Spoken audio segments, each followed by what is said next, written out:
Hello students, तो आज मैं आप सभी को क्लास 9th के चैप्टर नंबर 2 पॉलिनोमियल्स की एक्सरसाइज 2.3 का क्वेश्चन नंबर 4 का सेकंड पार्ट करवाने जा रही हूं।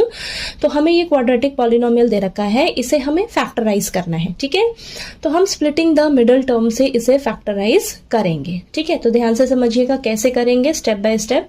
अब आपको ये दे रखा है क्वाड्रेटिक पॉलिनोमियल। अब यहाँ पर आपने क्या करना है, सेकंड स्टेप में हमें मिडिल टर्म को स्प्लिट करना होता है बेटा। ठीक है, तो मिडिल टर्म आपकी कौन सी होती है, एक्स वाली जो टर्म है ना, इसे आपको स्प्लिट करना होता है। ओके, अब आप क्या करोगे, आपने ना सभी टर्म्स को एज इट इज उतार लेना है। बस ये जो एक्स के आगे जो भी नंबर दिया होगा, यानी कि एक्स के आगे ये नंबर क्या दे रखा है आपको, 7 दे रखा है। ठीक है, तो ये 7 की जगह आपने एक ब्रैकेट लगा देनी है और बाकी सभी टर्म्स को साइन के साथ एज इट इज उतार लेना है। ठीक है, तो ये बहुत इजी तरीका है ये स्प्लिटिंग द मिडिल टर्म से फैक्टराइज करने का। ठीक है, ताकि आपको यहाँ पर ना साइन की कोई गलती नहीं होगी, प्लस माइनस की कोई गलती नहीं होगी अगर आप इस तरीके से करोगे।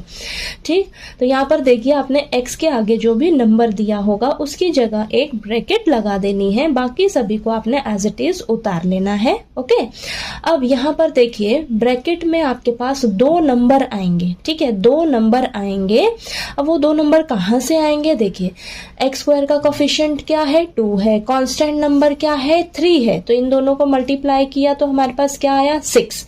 अब 6 के फैक्टर्स में, अब जब 6 के फैक्टर्स करोगे ना, उनके फैक्टर्स में से ही वो 2 नंबर्स आपको मिलेंगे। अब वो 2 नंबर्स ऐसे होने चाहिए जब हम उन्हें मल्टीप्लाई करें तो हमें 6 मिले, और जब हम उन्हें प्लस करें, कांस्टेंट टर्म अगर आपकी प्लस होंगी तो वो 2 नंबर्स प्लस होंगे। ठीक है, तो यहाँ पर प्लस होकर आपको क्या मिलना चाहिए, जिसकी जगह आपने ब्रैकेट लगाया, किस नंबर की जगह ब्रैकेट लगाया, 7 की जगह। ठीक है, तो 7 यानी कि उन 2 नंबर्स को जब आप ऐड करो तो आपको 7 मिले। अब वो 2 नंबर्स क्या होंगे, ये जो 6 है ना, 6 के फैक्टर्स देखने आपने क्या क्या होंगे। 6 के फैक्टर्स देखिए, 2 और 3 होंगे और 1 और 6, खुद 1 होगा या 6 होगा। ठीक है, 1 और 6 को जब हम मल्टीप्लाई करेंगे तो 6 मिलेगा, 1 और 6 को जब हम ऐड करते हैं तो 7 मिलेगा। ठीक है, तो यानी कि वो 2 नंबर क्या होंगे बेटा, 1 और 6।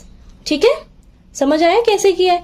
तो ये 2 नंबर हमें मिल गए, आपने क्या कर देना है, इस ब्रैकेट में लिख देना है। ठीक है, तो अब देखिएगा, अब सॉल्व करिए इसको आगे। बस 2x स्क्वायर प्लस x जो है वो दोनों से मल्टीप्लाई होगा, तो 1 को x से करोगे तो x ही मिलेगा, प्लस 6x प्लस 3।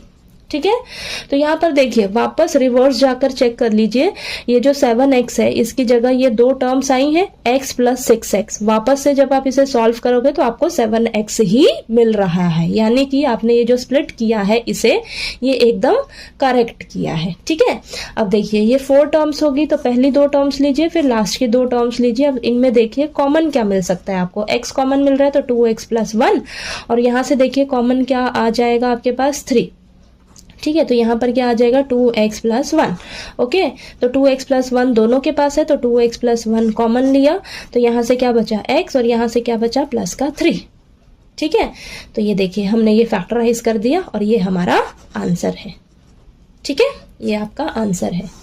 तो आपने याद रखना है, क्या करना है, तो ये आपको क्वाड्रेटिक पॉलिनोमियल दे रखी है, इसको लिखना है आपने। सेकंड स्टेप में क्या करना है, आपने बस देखना है x के आगे जो भी नंबर दिया होगा उसकी जगह एक ब्रैकेट लगानी है, बाकी सभी को आपने एज इट इज उतार लेना है। इसके आगे जो भी साइन दिया होगा ना उसको बेटा आपने ब्रैकेट के बाहर लिख लेना है। प्लस दिया है तो प्लस लिख लो, माइनस दिया है तो माइनस लिख लीजिएगा। ठीक है, और ब्रैकेट के इस साइड आपका मल्टीप्लाई में x रहेगा ये।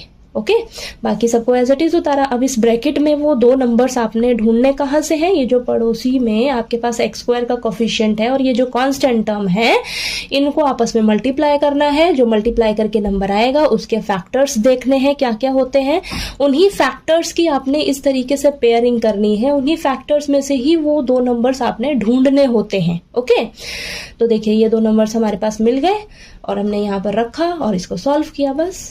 ठीक है, चलिए ये क्वेश्चन नंबर 4 का सेकंड पार्ट आपको क्लियर हो गया। ठीक है, नेक्स्ट अब हम थर्ड पार्ट करेंगे इसका।